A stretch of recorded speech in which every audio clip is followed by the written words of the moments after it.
47편입니다. 역시 고라자손의 시고 인도자를 따라 부르는 노래, 그렇게 되어 있습니다. 시편 47편의 주제는 아주 명확합니다. 뭐죠? 찬송하라. 6절을 보면 더 이상 설명할 수 없을 만큼 분명하게 말씀했습니다. 6절 전체 시편 47편의 주제고 명확한 핵심이죠. 같이 읽어볼까요?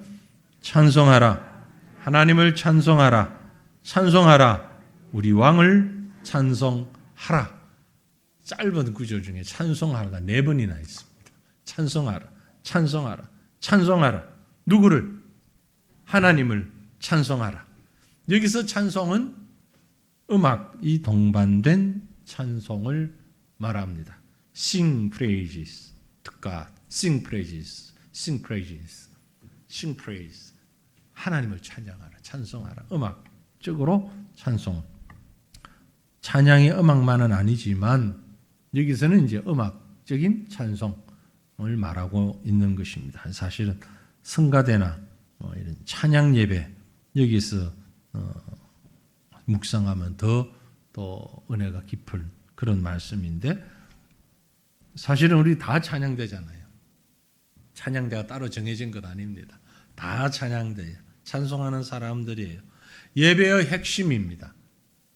예배가 예배되기 위해서는 꼭 해야 되는 것이 있는데 그게 바로 찬양, 기도, 설교, 헌신, 헌금 혹은 헌신 4가지가 합해져야 하나님께 바른 예배가 되는 거예요. 예배. 그 중에 매우 중요한 게 찬송이죠. 찬송이 왜 중요하냐? 제가 신학교 다닐 때, 신대원에 다닐 때 하구에 무슨 그 서클 같은 게 있잖아요, 그렇죠? 신입생이 1학년이 들어오면 하구에서 광고를 해요. 경건의 시간에, 예배 시간에 광고 시간. 지금 조금 다릅디다만 하여튼 저희 때는 예배 끝나고 광고를 했는데 광고를 하면 이제 각 학회에서 나와서 자기 학회 들어오라고, 자기 동호회 들어오라고 그렇게 해요. 저는 이제 그때 신학교 다닐 때 찬양대를 맡았단 말이에요. 찬양대 지휘를 하고 있었으니까 신약학회, 선교학회 뭐 다 나와서 얘기해. 이제 저도 이제 나가서 찬양대 대원을 모집해야 되잖아요. 그럼 제가 나가서 한 말이 그 말했습니다. 자, 여러분 우리 다 천국 갈 거죠? 예. 천국 가면 신약학 필요 있습니까?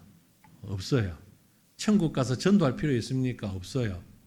천국 가서 설교할 겁니까? 없어요. 안 해요. 천국 가서 찬양은 할 겁니까? 안 할 겁니까? 해야죠. 그럼 지금부터 연습 많이 해야죠. 그러니까 찬양대는 꼭 해야 됩니다. 제가 그렇게 학우들에게 얘기를 했던 기억이 있어요. 딴 건 천국 가면 안 해도 돼요. 천국 가면 전도 안 해도 됩니다. 할 데가 없어요. 전도할 데가. 누구한테 전도하겠어요? 응? 천국 가면 설교 뭐 하나님 예수님 함께 계시는데 뭐 설교할 필요 신약학 구약학 그런 거 공부할 필요 없어요. 그런데 천국 가면 맨날 해야 되는 건 찬양은 맨날 해야 되는 거예요. 하나님 찬양하는 거. 이만큼 중요한 게 또 어디 있을까?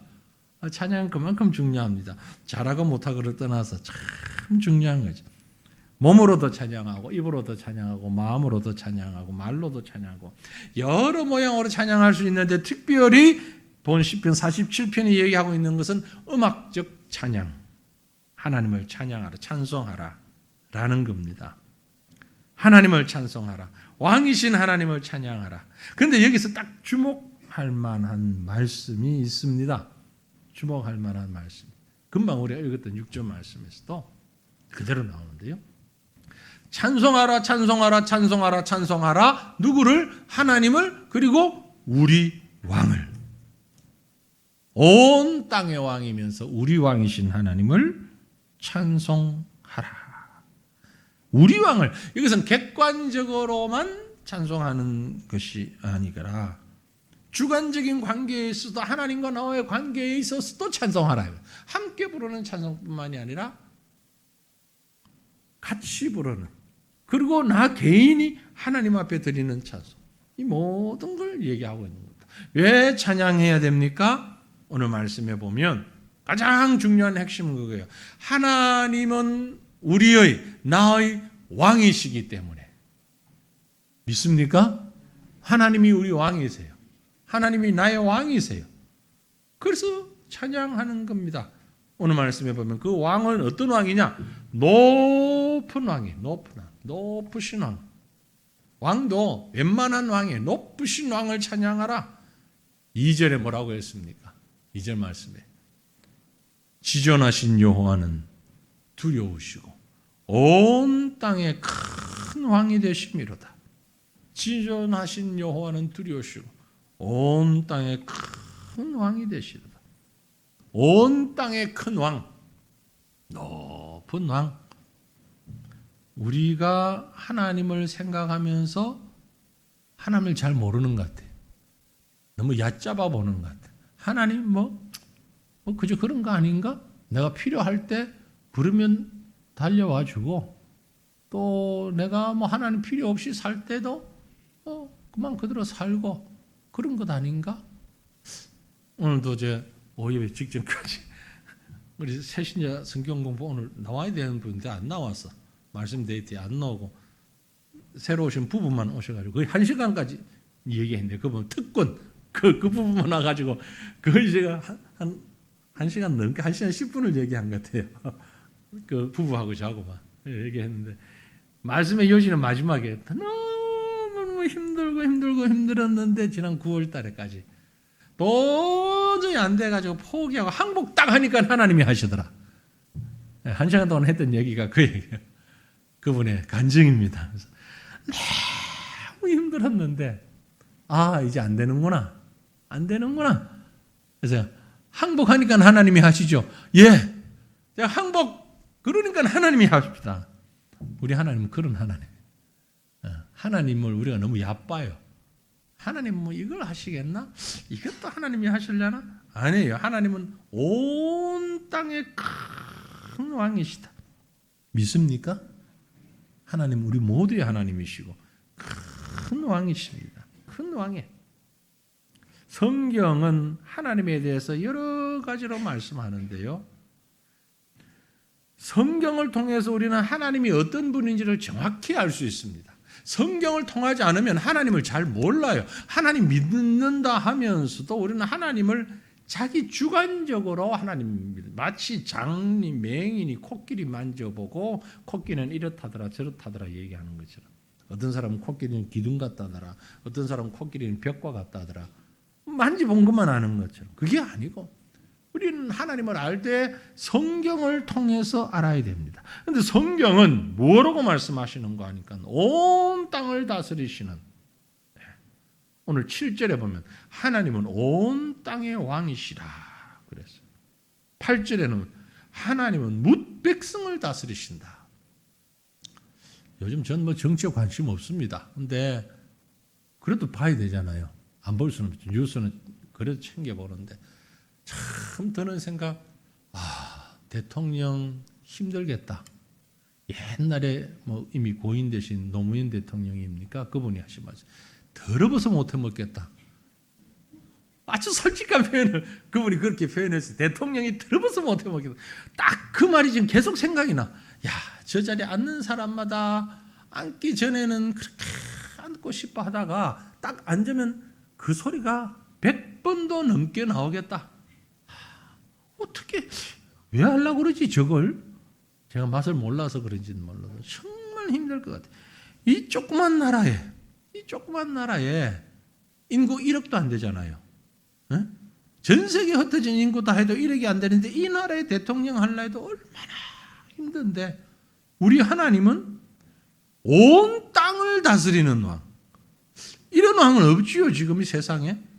그저 시적 표현일 뿐이지 온 땅을 다스리는 왕은 없습니다. 그 하나님은 지존하신 여호와.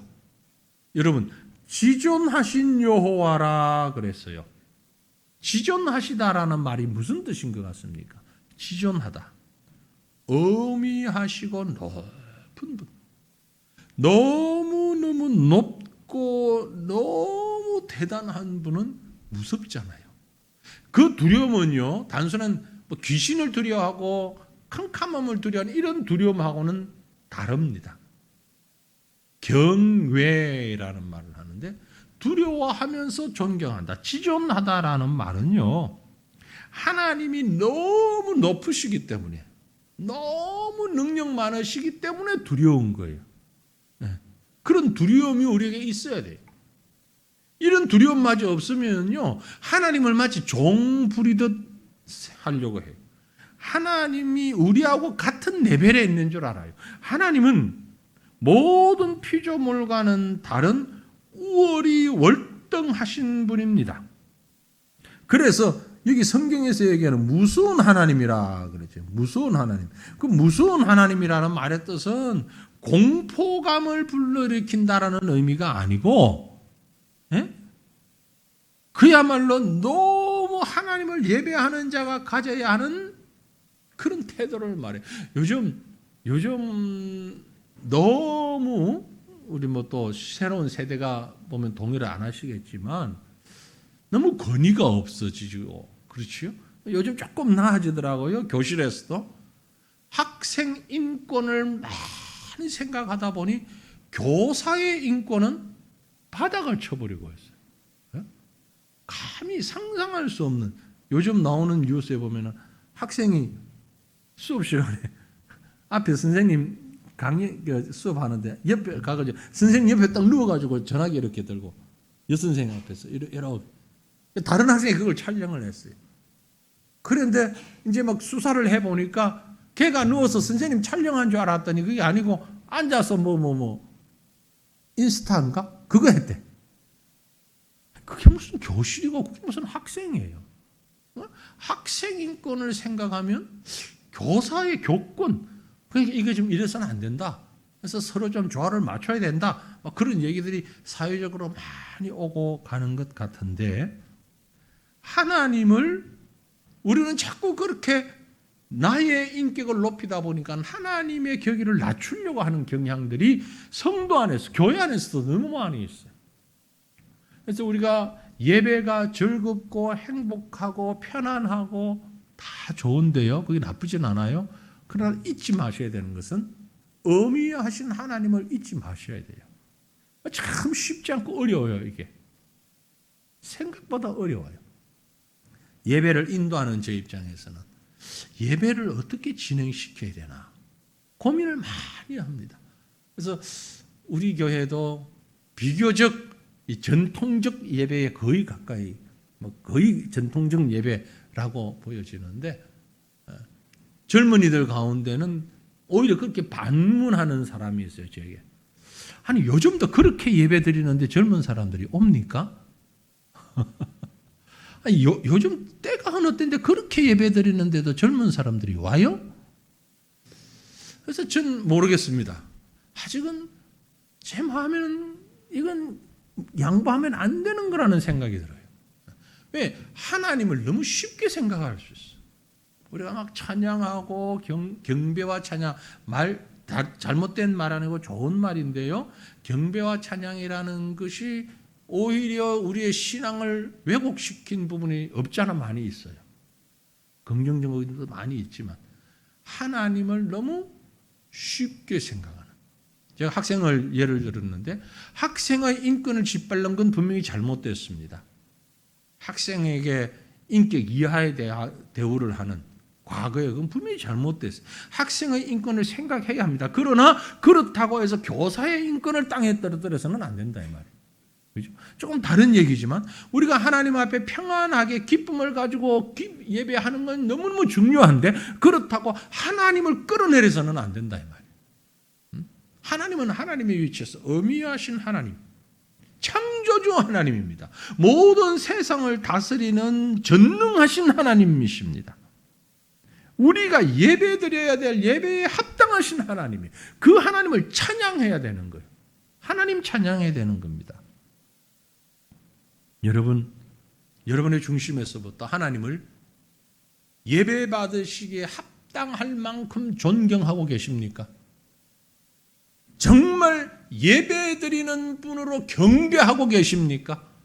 우리 솔직히 우리 자신을 한번 돌아보자고요.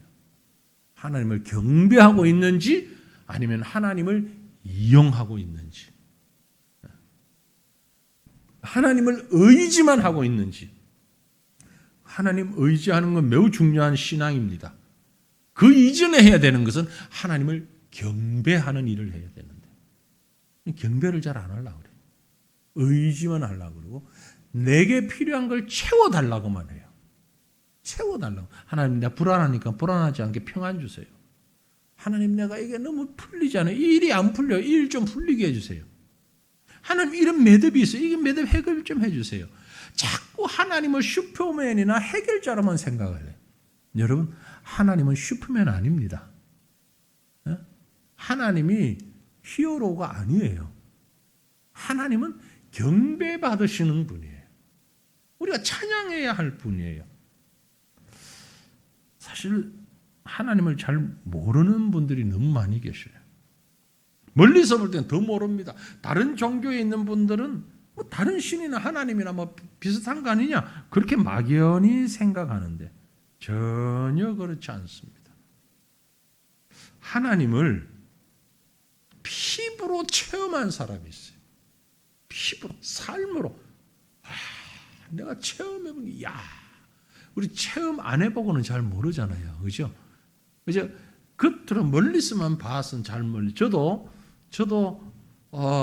우리나라에 키가 큰 사람 최홍만이라는 사람 지금 많은지 잘 안 보이던데 있잖아요. 직접 못 봤습니다. 그런데 보면 기세에 눌릴 것 같아요. 230cm 키가. 가끔 제가 길을 가다가 한 190cm가 넘는 분들을 이래 보면 제가 언젠가 한번 여자분인데 2m 가까이 되는 농구선수 출신을 옆에서 봤는데 막 기세에 눌리더라고요. 실제 보는 것하고 말로만 듣는 것하고는 다릅니다. 230m의 키를 가진 최홍만 선수 옆에서 딱 보면 말 안 해도 귀가 죽을 것 같아요. 하나님을 체험해 보셨습니까, 여러분? 하나님을 직접 체험한 사람이 이렇게 표현을 해요. 우리 그 표현을 통해서 간접적으로 한번 경험을 해보는데 여호수아 2장 9절입니다. 이게 누구 고백인가 하니까요. 기생 라합의 고백이에요. 기생 라합이 이렇게 고백합니다. 우리 한번 읽어보십시다. 말하되 여호와께서 이 땅을 너희에게 주신 줄을 내가 아노라. 우리가 너희를 심히 두려워하고 이 땅 주민들이 다 너희 앞에서 간담이 농라니 이는 너희가 애굽에서 나올 때에 여호와께서 너희 앞에서 홍해 물을 마르게 하신 일과 너희가 요단 저쪽에 있는 아모리 사람의 두 왕 시혼과 옥에게 행한 일 곧 그들을 진멸시킨 일을 우리가 들었음이니라. 우리가 듣자 곧 마음이 녹았고 너희로 말미암아 사람이 정신을 잃었나니 너희의 하나님 여호와는 위로는 하늘에서도 아래로는 땅에서도 하나님이시라. 아멘. 누구 고백이라고요? 예수를 안 믿는 하나님을 믿지 않는 여리고성의 기생의 고백이에요. 기생이라는 직업이 여러 사람의 정보를 많이 들을 수 있지 않겠어요? 여리고성에서 이런저런 소리를 듣다가 하나님의 사람들이 딱 왔어. 그러니까 이런 고백을 하는 거예요. 나 하나님 만난 적이 없는데 당신들이 얘기하는 그 하나님 내가 들었다. 들었는데 어떻게 됐다? 간담이 녹아내렸다. 간과 담, 간하고 쓸개가 녹아버리면 어떻게 돼요? 죽는 거지 뭘 어떻게 돼? 죽는잖아. 내가 죽을 뻔했다. 왜? 말만 듣고 나뿐만이 아니고 이 땅 주민들이 이미 그러니까 여리고성 사람들이 뭐 전쟁하기도 전에 벌써 졌어요. 왜? 소문만 듣고 간담이 다 녹아내려 버렸어. 지금까지 해오던 이스라엘의 그 걸음들을 보면서 시혼과 옥 두 왕에게 행한 일을 보면서 11절 우리가 듣자 곧 마음이 녹았고 듣고서 마음이 녹아버렸고 너희로 말미암아 사람이 정신을 잃어버렸다. 하나님이 어떤 분이신지를 딱 알고 직접 대면한 것도 아니에요. 간접 체험을 했는데 그 하나님에 대한 소문을 들었는데 하나님의 사람들이 지금 눈앞에 왔어요. 그러니까 딱 보면서 정신이 잃는 거예요. 혼미해지는 거예요. 하나님을 보고 정신을 잃어버려서 고백하기를 당신들의 하나님은 하늘의 하나님이고 땅의 하나님, 모든 것의 하나님입니다. 누구 고백? 불신자의 고백이에요. 불신자도 하나님을 이 정도로 체험하고 나니까 고백하고 뜨는 거예요. 여러분, 이런 두려움이 우리에게 있습니까? 우리에게 이런 두려움이 없으면 누구의 믿음보다 못하다? 기생의 믿음보다 못하다. 네? 하나님을 모르는 기생이 이런 고백을 하고 있어요. 아니, 하나님을 아는 목사라면서 하나님에 대해서 이렇게 고백 안 한다면 이게 문제잖아요. 그죠? 기생 라합이 위로는 하늘에서도 아래로는 땅에서도 하나님이시다. 뭐 사람들이 하늘에 천신이 살고 산신이 살고 용왕이 살고 뭐쩌고 저쩌고 그런 얘기들을 하시는데 하나님에 대해서 알고 나니까 하나님은 전능하신 왕 중의 왕, 높으신 하나님이시다. 그러니 그 하나님을 어찌 찬양하지 아니할 수 있겠습니까? 노래 못한다고 찬양 못하나요? 아니에요. 하나님을 잘 몰라서 그런 거예요. 하나님을 몰라서. 뿐만이 아니고 하나님은요, 자기 백성을 사랑하시는 하나님이에요. 자기 백성을 사랑하시는 왕 중에 정말 자기 백성을 사랑하는 왕이 얼마나 있을까? 나라의 지도자들 가운데 정말 자기 나라를 사랑하는 지도자가 과연 몇 명이나 있을까? 잘 모르겠어요. 근데 하나님은 자기 백성을 사랑하셔요. 본문 3절 4절에 이렇게 기록하고 있습니다. 여호와께서 만민을 우리에게 나라들을 우리 발 아래에 복종하게 하시며 우리를 위하여 기업을 택하시나니 곧 사랑하신 야곱의 영화로다. 여호와께서 만민을 우리에게 나라들을 우리 발 아래에 복종하게 하시고 우리를 그만큼 리더하시 위대한 우리의 왕이시니까 그 하나님이 통치하시니까 우리를 자기 백성으로 삼으셔서 그만한 권세와 능력과 위치를 주신다는 얘기예요. 나는 별것 아닌데 하나님이 나의 하나님이시고 우리가 하나님의 백성이다 보니까 만물이 우리 발 아래 복종하게 된다. 하나님이 우리를 그만큼 인정하신다라는 얘기입니다. 하나님이 우리를 어느 만큼 사랑하시느냐, 어느 만큼 사랑하시느냐, 특별 대우해 주시는 하나님, 특별히 사랑하시고 택하셔서 자신을 낮추어서 우리처럼 되셔서 우리의 연약함을 감당해 주실 만큼 사랑하시는 하나님. 이런 왕이 어디 있습니까, 세상에? 자기 걸 다 버려가지고 백성을 구하는 왕. 이런 왕이 어디에 있냐고요. 오늘 이 시편 47편 말씀은요, 사실 그 배경이 이스라엘 백성들에게 가나안 땅을 주신 하나님을 찬송하고 있는 거예요. 역사적인 사실입니다. 가나안 정복 전쟁, 가나안 정복 사건이죠. 사실 이 문제를 우리가 성경을 떠나서 보면 해결할 수 없는 문제입니다. 지금 팔레스타인 문제, 이스라엘과 팔레스타인 문제 계속 싸우잖아요. 지금도 싸우잖아요. 그죠? 여러분 가끔 하도 많이 나오니까 이제 그러려니 하고 보는데 사실 거기에 사는 사람들은 정말 힘든 시간들이에요. 예루살렘 중심으로 이스라엘과 팔레스타인 서로 자기 땅이래요. 근데 두 쪽 다 말이 맞아요. 세상적으로 보면, 역사적으로 보면 원래 그 땅에 가나안 사람들이 살고 있었잖아요. 그런데 이스라엘 백성이 출애굽해가지고 광야 거쳐서 가나안을 정복해 들어왔잖아요. 그죠? 그러니까 원래 있던 그 가나안 족속의 후손들은 아니 이 땅이 우리 땅인데 수천 년 전에 이스라엘 사람들은 니들이 들어와 가지고 점령해서 뺏었지 않냐. 이 땅 우리 땅이다. 이스라엘 사람들은 아니야 우리 조상들이 거기에 들어가서 너희 나라 다 멸망시켜서 하나님이 우리에게 주셨어. 그래서 이게 우리 땅이야. 주님 오실 때까지 끝나지 않은 싸움이에요. 끝나지 않았어요. 그런데 우리가 신앙적인 눈으로 본다면, 영적인 기준으로 본다면 하나님이 약속하셔서 주셨어요. 왜? 가나안이 죄가 끝없이 높아져, 죄악이 관영했기 때문에 하나님이 심판하신 거란 말이에요. 그 죄를 심판하셨단 말이에요. 죄를 심판하시면서 이스라엘 백성들에게 가나안 땅을 주셨어요.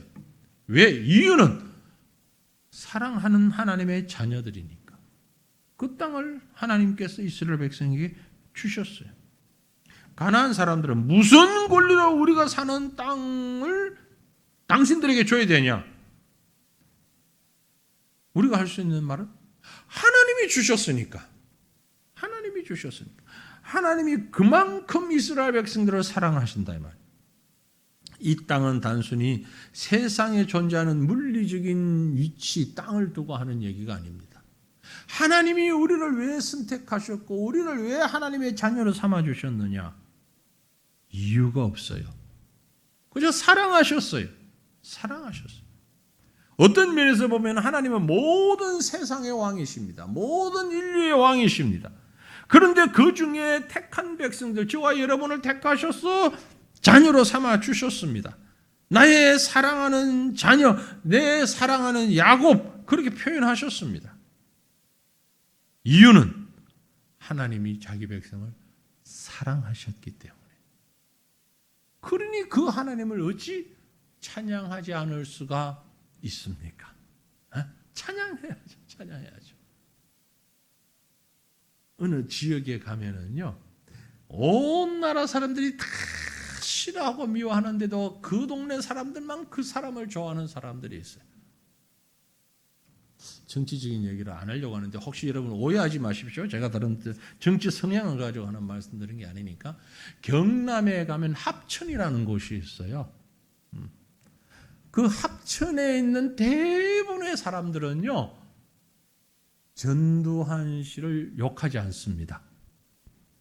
정치적 성향 때문에 그러는 게 아니에요. 제가 가서 물어봤어요. 왜 그러냐고 했더니 그분이 대통령 되기 전에는 깡 시골이었는데 대통령 되고 나니까 구석구석 아스팔트 다 깔리고 가로등 다 세워지더라.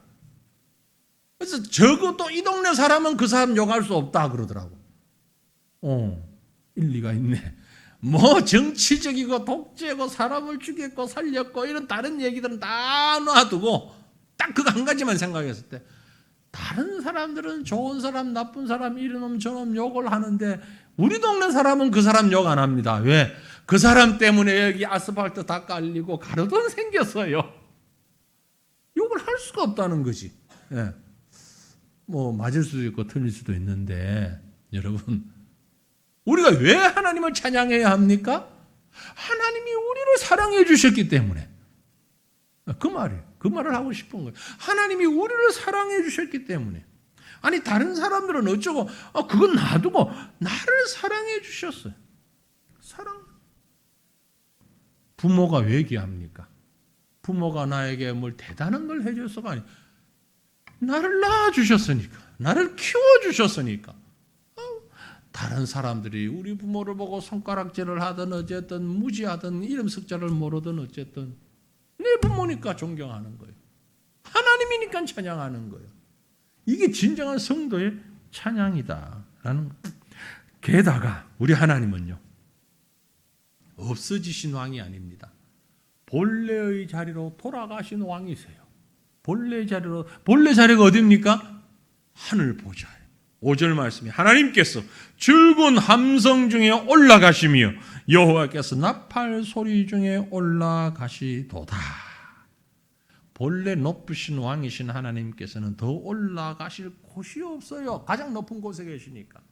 다만 이 땅에 오셔서 행하신 일들을 통해 우리를 사랑하시고 구원하시고 하나님 본래의 자리로 올라가셨어요.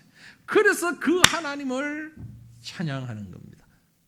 하나님이 즐거운 함성 중에 올라가셨어요. 함성 중에 올라가셨어요.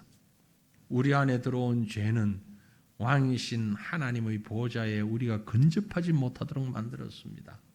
하지만 왕이시지만 지금 이 세상 속에서 그리고 우리들 안에서 왕으로 계시질 않습니다. 왜냐하면 하나님은 이미 우리를 구원하셨고 높은 곳으로 올라가셨습니다. 그래서 우리의 왕이에요. 그리에 우리 정말 놀라운 우리의 왕. 에베소서 1장 4절로 5절 말씀해 보니 창세전에 그리스도 안에서 우리를 택하사 우리로 사랑 안에서 그 앞에 거룩하고 흠이 없게 하시려고 그 기쁘신 뜻대로 우리를 예정하사 예수 그리스도로 말미암아 자기의 아들들이 되게 하셨다. 그 하나님. 그 하나님께서 빌립보서 2장에 있는 것처럼 낮아지셔서 우리를 구원하시고 다시 올려주시며 우리의 왕이 되신 것입니다. 그래서 그 하나님을 찬양하는 거예요. 더 나아가서 이제 두 번째로 우리 왕이신 하나님을 찬송해야 됩니다. 나의 왕이시고 우리 하나님이신 그 하나님을 찬송하는데 어떻게 찬송해야 합니까? 여러분 찬송할 때 기쁨으로 찬송하셔야 돼요. 기쁨을 가지고. 어느 정도로 왕을 찬양하라고 하느냐? 오늘 1절 말씀해 보면 1절 말씀 같이 읽어볼게요. 너희 만민들아 손바닥을 치고 즐거운 소리로 하나님께 외칠지어다. 하나님 찬송하고 할 때 어떻게 하라고요? 어떻게? 아니, 말로만 하지 말고 어떻게? 손바닥 치면서 하나님을 그리고 즐거운 소리로 한번 말씀대로 우리 한번 해봅시다. 뭐라고 부를까요? 손뼉 치면서 할렐루야. 또요. 하나님 할렐루야. 하나님 할렐루야. 안 해. 하여튼 우리 성도들이 참 하나님 할렐루야. 말씀대로 박수 치면서 함성 치면서 와. 아니 못 봤어요? 저 사인이 뭐니 그 아이돌이니 나와가지고 춤추고 노래하면 애들이 막 호명하게 정신을 잃어버리고 곰 지르잖아요. 네. 우리도 하나님 볼 때 막 그렇게 좀 찬송하고 곰 지르고 박수 치면서 그게 하나님을 찬양하는 거예요. 하나님 찬양하는 거. 즐거운 소리로 찬양, 함성을. 묘합니다. 이게 묘해요. 함성을 지르다 보면은요, 자기도 모르게 감정이 슬플 때 여러분 아침에 할렐루야, 오후에 하나님 박수 치면서 하나님 할렐루야 사기당했을 때, 아주 가까운 친구한테 배신당했을 때 하나님 할렐루야 해봐 해결이 돼. 가슴이 뻥 뚫려. 제가 군 생활할 때에 훈련소에서 근무를 했거든요. 처음 들어서 훈련은 좀 지금 생각하면 좀 야비하고 좀 그러긴 한데 훈련을 하루 종일 훈련시키고 난 다음에 뭐 하는 줄 알아요? 뒤로 돌아 딱 보면 산만 딱 강원도 골짜기 산만 딱 보여. 3초간 어머니 3번 복창 그래. 그 훈련 받고 힘들어 죽겠는데 어머니 3번 부르면 눈물 안 흘리는 애가 이상한 애야. 걔는. 그 젊은 남자애들이 말이죠. 그 산속에서 하루 종일 훈련 받고 푸른 산 쳐다보면서 어머니 세게 불러라 그러면 자기도 모르게 눈물이 쭉 흘러. 효자 아니야. 집에 가면 휴가 가면 엄마한테 전화도 안 해. 그래도 눈물 쭉. 함성의 위력이 있어요. 다 모여가지고 그러니까 여러분 정말 힘들 때 하나님 박수 치면서 남편 욕하지 말고, 예? 남편 욕하지 말고 하나님 할렐루야로 한번 봐. 성경이 하라 그랬잖아요. 박수 치며 함성으로 소리를 높여 외칠지어다. 5절에 뭐라고 그랬어요? 하나님께서 즐거운 함성 중에 올라가시며 여호와께서 나팔 소리 중에 올라가셨다.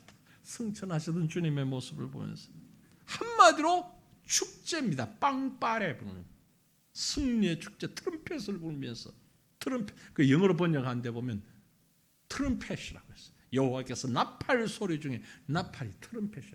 막 불면서 하늘을 올라가는 승리의 축제예요. 이게 하나님을 찬양하는 겁니다. 이게 찬양하는 거예요. 우리 각 민족 따라 전통이 다 다르겠지만 문화가 있잖아요, 그렇죠? 우리의 문화가 한스린 문화가 많이 있어요. 그래서 그게 오히려 양반인 것 같고 점잖은 것 같고 그건 세상에서의 얘기예요. 하나님 앞에서는요, 하나님 앞에서는 양반일 필요도 없고 점잖을 필요도 없어요. 하나님이 기쁘시게 하려고 그러면 내가 기뻐 뛰면서 막 박수 치면서 웃는 거예요. 나하고 상관없는데도 막 웃어주면 보는 것만으로도 좋아요. 그게 하나님의 모습이라고. 그게 찬송이란 말이에요. 뿐만이 아니라 그거 하나님을 찬송할 때 전심으로 찬양해야 합니다. 전심으로. 왕이신 하나님을 찬양해야 돼. 전심으로. 6절에 찬송하라 하나님을 찬송하라 찬송하라 우리 왕을 찬송하라 찬송하라 찬송하라 전심으로 찬송하라. 반복하는 얘기는 찬양의 대상이 하나님밖에 없다 그 말이에요. 찬양의 대상이 하나님밖에 없다. 여러분 우리가 세상에서 노래를 할 때는 노래 잘하는 사람 박수를 칩니다. 노래 잘한다고 연주 잘한다고 박수를 칩니다. 그런데 어떤 분은 그래 왜 우리에게 특성하고 나면 박수를 안 칩니까? 뭐 어떤 분은 막 본인도 모르게 박수 치는 분이 있어요. 은혜로 와가지고 찬양하는데 근데 눈치를 채셨는지 못 채셨는지 모르지만 저는 의도적으로 박수 칠 시간을 안 줘요. 안 주고 바로 기도를 해버리는데 이유인즉슨 하나님 받으실 영광을 혹시 사람이 가로챌까 봐. 찬양은 하나님께 드린 거잖아요. 그죠? 하나님을 찬양한 거지 사람들 앞에 자랑한 것 아니에요. 사람들 앞에 내 노래 잘한다고 뽐낸 것 아니에요. 콘서트를 할 때는 얼마든지 자기 실력 뽐내고 박수 받아야 됩니다. 박수 쳐야 됩니다. 그러나 예배 중에는 사람을 높여서는 안 돼요. 아무리 뛰어난 찬양을 해도 예배 중에는 하나님이 찬양을 받으셔야지 사람이 찬양 받으면 안 됩니다. 오늘 특별 강사가 오셔가지고 오늘 좋은 찬양을 준비해 주셔서 강사님을 위해서 준비해 주셔서 그건 찬양이 아니에요. 그건 찬양은 하나님께 드리는 거지 유명한 강사가 왔다고 해서 그 강사 들으라고 찬양하는 거 아니란 말이에요. 그죠? 찬양은 하나님께만 찬양해야 됩니다. 어떤 분이 그런 반론을 제기하더라고요. 그래도 찬송하고 은혜로우면 박수 치는 게 맞잖아요. 아니 그러면 대표 기도하고 은혜로우면 기도 끝나고 박수 쳐야지 왜 안 치냐고. 설교 끝나고 박수 쳐야지 왜 박수 안 치냐고. 응? 기도와 설교, 찬양 다 하나님께 드리는 예배인데 왜 사람이 박수를 받아야 돼? 치는 사람은 죄가 없어. 받는 사람이 억울해. 잘 준비해놓고 영광을 자기가 받아버리니까 하나님이 받아야 할 영광. 그래서 그 사람을 위해서 박수가 아닌 아멘으로 화답하는 거예요. 우리 교회는 아멘이 너무 인색해. 오늘 아침 예배도 내가 절실하게 느꼈어. 앞에서 대표 기도를 하셨는데 기도 끝나고 난데 아멘 하는 사람이 딱 한 사람 저밖에 없어. 교인들이 앉아서 물론 마스크 쓰고 조용히 했겠지. 아멘 좀 크게 하시라고 앞에서 기도하시고 나면 찬양하고 나면 아멘 좀 하시라고. 어떻게 그래 아멘을 안 하는지. 잘했네. 욕봤다 잘했구만. 그러는 것 같았고 우리 같이 예배드리잖아요. 같이 앞에서 기도하는 분의 기도가 나의 기도예요. 우리의 기도예요. 그 한 사람의 기도가 아니라. 그러니까 집사님이든 장로님이든 기도하시면 아멘으로 화답하면 같이 기도하는 거예요. 누가 찬양을 하든 찬양하면 같이 아멘으로 화답하는 게 같이 찬양하는 거란 말이에요. 너무 아멘에 인색하지 마시고 참 안 되겠다 끌라고 다음 주부터 입구에 들어올 때 아멘은 호주머니에 하나씩 집어 넣어줘야 될 거예요. 써가지고 아멘 좀 하라. 아멘 하나님을 찬양하는 거 하나님을 전심으로 하나님을 찬양하는. 왜 안 되냐? 내가 있으면 안 됩니다. 내가 있으면 안 돼. 내가 없어야 돼요. 하나님이 계셔야 돼요. 하나님이. 내가 있으면은요, 항상 바리새인들이 그랬잖아요. 기도할 때도 기도하면서도 뭐라고 했어요? 하나님, 나는요 저 세리들처럼 하지 않았어요. 하나님, 나는요 저 죄인들처럼 하지 않았어요. 나는요 이렇게 했어요. 그게 바리새인의 기도예요. 기도 안 한 것 아니잖아요. 바리새인 기도했어요. 그렇죠? 그런데 그 기도 속에도 내가 중심이 되어 있었어요. 나는 저 못된 세리처럼 안 했어요. 나는 저 못된 죄인처럼 안 했어요. 나는 이렇게 했어요. 나는 이렇게 했어요. 그건 하나님을 높이는 게 아닙니다. 하나님만을 높여요. 또 한 가지, 하나님을 높일 때 최선을 다해서 하나님을 찬양하시길 바랍니다. 7절에 하나님은 온 땅의 왕이심이라 지혜의 시로 찬송할지어다. 지혜의 시로 찬송할지어다. 무슨 얘기입니까? 지혜의 시, 정교하게 혹은 매우 기술적으로, 그런 얘기예요. 그러니까 여러분, 찬양하는 분들이 대충 해서는 안 됩니다. 지금 우리는 성가대를 안 하고 개인적으로 2분이 하든지 1분이 하든지 3분이 하든지 4분이 이렇게 찬양을 하는데요, 참 열심히 준비를 하셔요. 그렇게 준비하셔야 돼요. 최선을 다해 지혜의 시로 찬송할지라. 아이고, 하나님 들으시는데 대충 그만하고 가사의 은혜 받으시면 되지. 그러면 노래하지 말고 가사만 낭송을 하지. 왜 듣기에 거북한 음악을 붙여가지고. 가사의 은혜 받으시기 바랍니다. 그렇거든 조용히 백뮤직 깔아라 그러고 가사만 읽어줘요. 그게 가사의 은혜 받는 거지. 그래요, 안 그래요?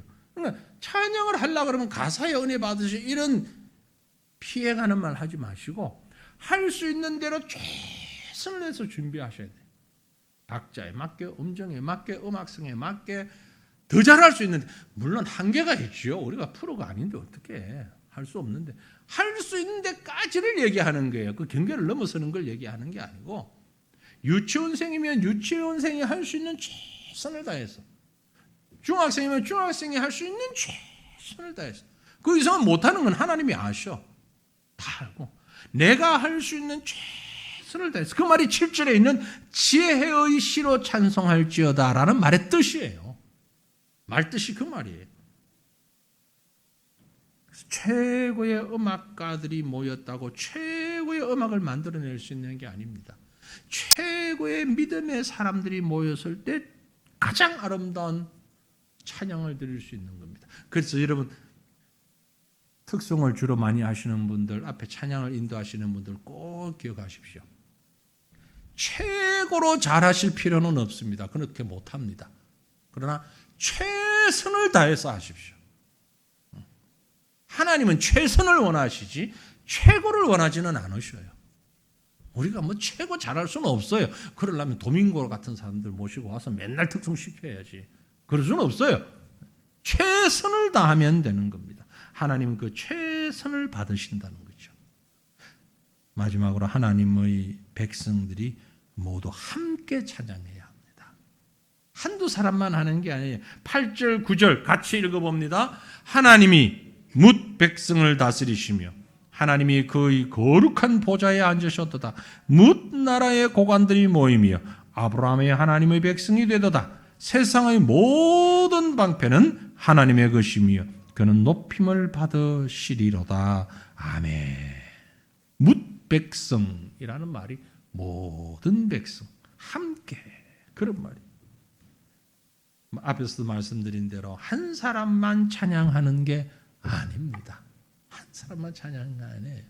함께 찬양하는 게, 함께 찬양하는 거, 같이 찬양하는 거예요. 앞에서 예배를 인도하면서 아주 마음이 흐뭇할 때가 언제인 줄 아세요?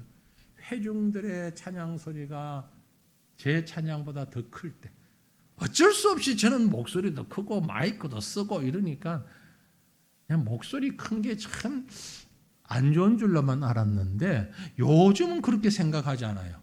왜 그러냐면 안나 할머니들이 너무 좋아하셔. 다른 사람 소리는 안 들리는데 제 소리는 들린대. 딴 거 없어. 목소리 커서 들리는 거야. 뭐 다른 이유 없어요. 그래서 하나님이 그렇게도 쓰시는구나. 혹시 지금 제 목소리가 커서 불편하신 분들은 나중에 나이 들어서 늙어봐요. 그게 좋은지 나쁜지. 예. 귀가 어두워지니까 목소리 큰 게 잘 들리더라요. 근데 그것보다 더 좋은 건요, 전체 찬송 소리가 함께 울려 퍼져요. 혼자 노래하는 거 아니잖아요. 혼자 찬송하는 거 아니잖아요. 그렇죠? 특송하는 분들은 혼자 할 수밖에 없지. 연습을 같이 안 했으니까. 근데 같이 할 때 어떻게 해라? 아까처럼 아멘으로 하다 말아요. 아멘으로. 그게 함께 하는 거예요. 얼마나 쉬워. 그분들은 며칠씩 나와가지고 몇 시간씩 연습하는데 우리 연습도 안 하고 앉아가지고 공짜 먹는 거야. 지금 뭐로? 아멘 하나로. 아멘 하나로 같이 묻어가는 거야. 그 쉬운 걸 왜 안 해? 그죠? 아멘은 함께 찬양하네. 함께. 우리 하나님은 모든 백성의 하나님, 한 사람의 하나님이 아닙니다. 뭇백성의 하나님. 오늘 오전 예배 찬양을 들으면서 제가 그 가사가 얼마나 은혜로운지, 와, 이렇게 좋은 곡이 있습니다. 너무너무 가슴이 와닿는 가사예요. 그래서 아멘, 아멘, 아멘, 아멘. 너무 귀한, 주님이 나를 얼마나 사랑하셨는지, 주님이 나를 얼마나 기다리셨는지, 간절하게 구절절 그 말씀이 너무 와닿았어요. 주님이 나를 그렇게 기다리셨고, 그렇게 나를 그렇게 용납하셨는데, 열심히 준비해서 찬양하셨으면 아멘으로 화답하면서 바로 나의 찬송이 되는 거예요. 우리 함께 찬양하는 거예요. 우리 함께. 우리가 바라보는 하나님의 나라는요, 나의 왕이신, 나의 하나님이 계신 나의 왕이 아니라 우리의 왕이신 하나님이 우리의 나라를 만들어서 우리가 함께 찬양하기를 즐겨하시고 기뻐하시는 하나님이란 말이에요. 시편 47편을 보면서 꼭 강조드리고 싶은 것은 우리 함께 하나님을 찬양하십시다. 어느 때든지 어디에서든지 우리의 왕이신 하나님을 한 마음으로 최선을 다하여서 목소리를 높여서 목이 터져라고 함성을 지르면서, 대중 가수들 앞에서 목 터지도록 고함 지르지 말고 하나님 앞에서 정말 목이 터져라고 찬양하면서, 우리가 하나님 찬양할 땐 최선을, 앞에 선 사람뿐만이 아니고 앉아있는 모두가 마찬가지예요. 최선을 내서 하나님을 찬양하세요. 높이 찬양하세요. 지극히 높으신 우리 하나님을 향하여서 찬양하는, 이것이 바로 가나안을 우리에게 주신 하나님께서 천국을 우리에게 주시면서 약속하시고 당부하신 말씀이에요. 이 시간에 우리가 다시 한번 그 하나님을 기억하면서 하나님을 찬양하라, 하나님을 찬양하라, 우리 하나님을 찬양하라, 높으신 그 하나님을 날마다 찬양하며 나아가는 우리 모든 성도들, 우리 교회가 되시기를 주님의 이름으로 축원합니다. 기도하십시다.